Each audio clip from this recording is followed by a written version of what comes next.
Hey guys, Roman Trust here with Peak Fitness, and today guys, I'm going to talk about how you can go ahead and hit muscle failure a little bit quicker using lighter weights.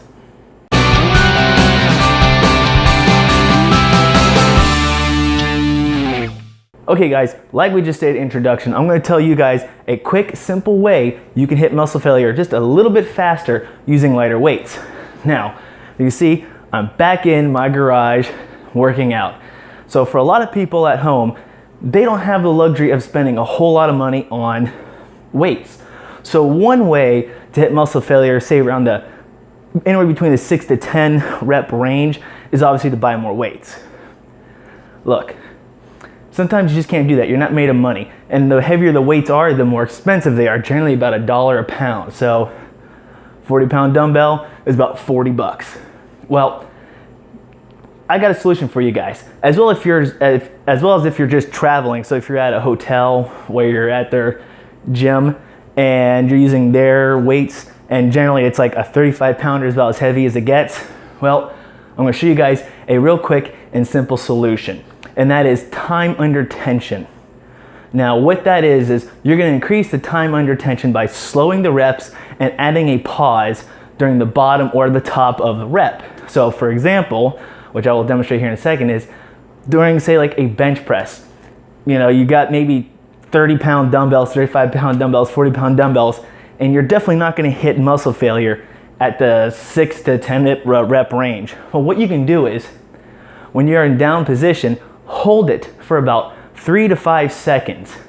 Because you're actively still contracting, you're still having to support the weight. So because if you didn't, you would just fall back.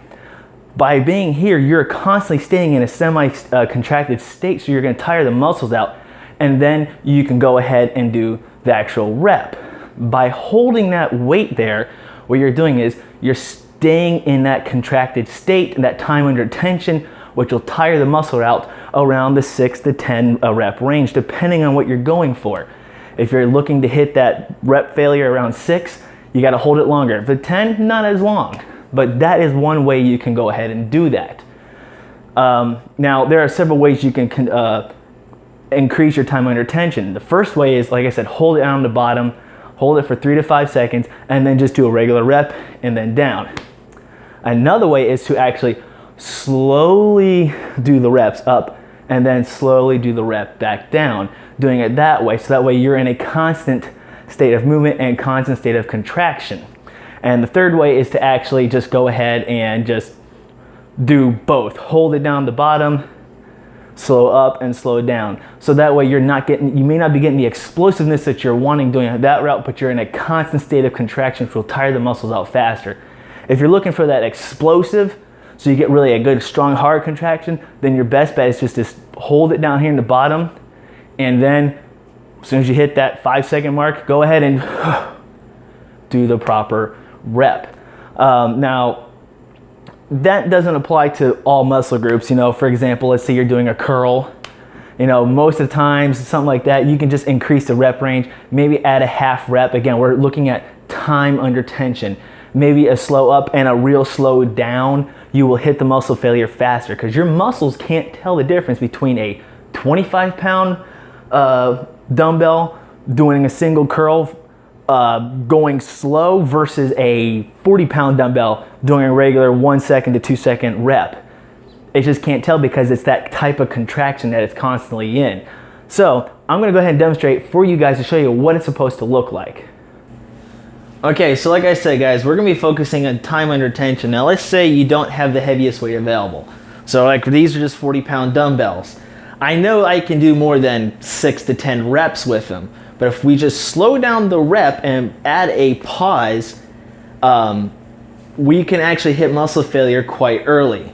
So for example, get yourself in a good position. So we control the eccentric and then hold it for about 5 seconds. 1, 2, 3, 4, 5. And then we do a good contraction on the way up. And then the same thing on the way down. And hold it again. 2, 3,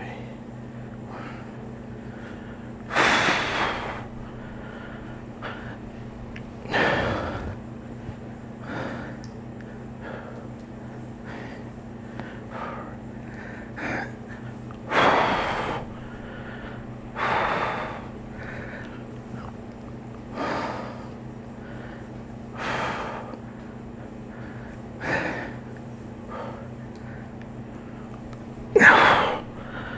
As you can see, I'm starting to shake a little bit, so it's working.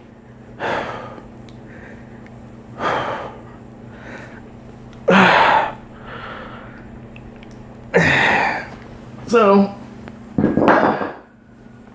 with that, as you can see, guys, that can help you hit muscle failure a lot faster if you don't have a heavy enough weights available. So with that, guys, hopefully you found this helpful. If you did, go ahead, hit that like button. Also, if you got any comments or suggestions, leave them down below in the comment section. Also, don't forget to hit subscribe and click that bell so you can get more notifications when our videos come out. With that, guys, thanks for watching.